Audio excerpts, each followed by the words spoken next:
100,000 jobs, billions of rands to build infrastructure and 100 new schools. Well, that is what Gauteng Premier David Makhura wants for the province. He listed that and many other things in his State of the Province address. This as dozens of people were protesting outside. Let's unpack some of his promises now with my next guest on the show.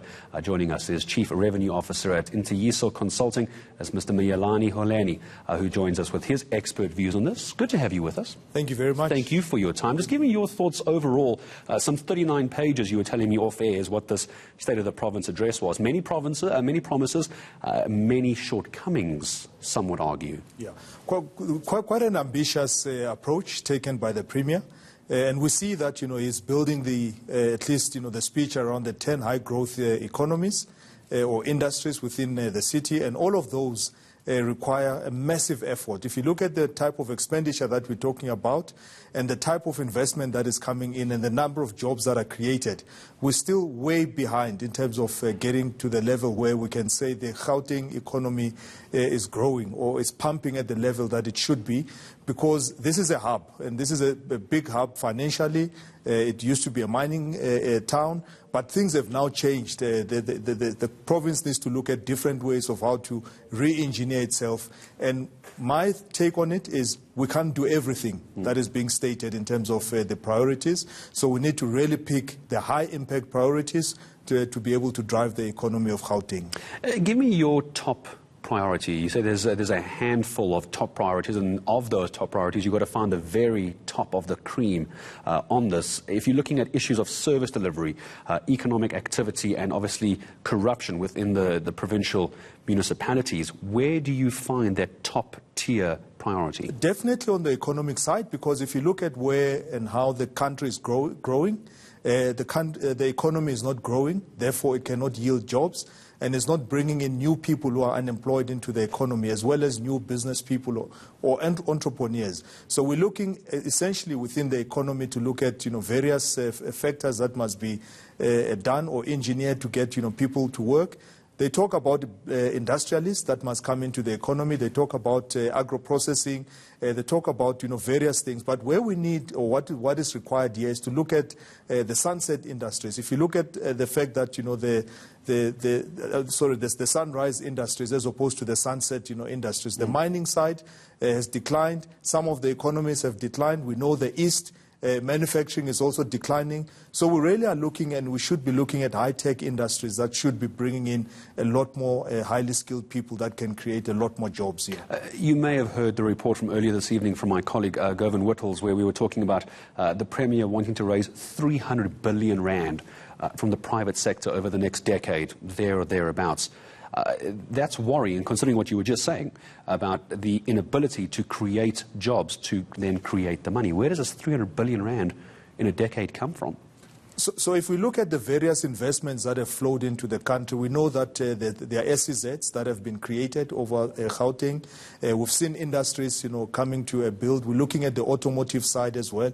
So the key ones for us, if you look in the north in terms of the automotive sector, that holds a lot of promise. There are exports, there are units which are being built for exports in terms of BMW and others. So those are the areas when we talk about the high-tech as well as the building artisans who can continue to even do work outside of the industry. Those are areas that we should be looking at. We're looking at on the eastern side in terms of the Aerotropolis. It's something that has been spoken about, but building around the airport to ensure that you can attract investment, you can attract housing, you can attract industry, and essentially rejuvenate the manufacturing sector within the eastern side of the corridor. How much of a departure do you think we're going to see between the State of the Province address that you and I are now talking about, and I know that's what you and I are speaking about as far as reviewing what was said, but I would like your thoughts on budget speech tomorrow, because obviously this State of the Province address is going to fit very much into that budget speech, isn't it? Is there a big departure? Absolutely. So the big thing is the fact that there's a decline in the tax base. and the levers are running out in terms of what the Minister of Finance can divvy up. Some of the things which the SOPA of Gauteng is premised on is spending on infrastructure. And that spending on infrastructure, we hope, is not dependent on what's going to come from the fiscus, because then we have a problem if it's premised on that. So we need to look at diversified sources, looking at investors. So the 300 billion, we're hoping that the bulk of it will be coming from private investors that can come in and invest. There's not much to go around, so we're looking as well in terms of the Minister of Finance trying out various options.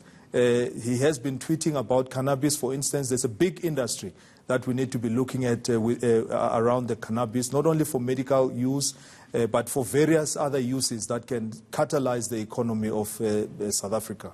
Just before I say goodbye to you this evening, help me understand when it comes to the private sector possibly raising some 300 billion rand for very ambitious plans. Part of the criticism, whether it be for SOPA or the budget speech, is going to be the current service delivery. Government, provincial and national, wants to put many wonderful plans into place, but the complaints on the street is that what they've currently got doesn't work. Soweto is almost in darkness most of the year, never mind all the other various service delivery issues. Where is there money for that? They want to build new things, but they can't keep what they've currently got going. And that's the challenge that we've been pointing even in the past, because the repairs and maintenance, some of the infrastructure is in disrepair. So there is also looking at the fact that in the West, there's a new smart city which is coming up. It's a completely new city. What about maintaining the current base of infrastructure that we have so that there's at least a balance? And what are the drivers for having new infrastructure as opposed to making sure that the current infrastructure is maintained? If you look at waterways, if you look at power lines and various roads that are some of them crumbling. So we need to look at the balance between how do we get the current infrastructure to be maintained, because that is what can lay the foundation for spillovers as well as growth into other areas. So the difference here is we're talking about reliance on the fiscus vis-a-vis getting a massive investment. We currently are also maybe facing a downgrade given where the economy is. So that is one other factor which may still also affect the flow of investment into the country. I know I was about to say goodbye to you, and I'm going to ask my producer to give me just 30 seconds on that downgrade. I did actually want to ask you about this.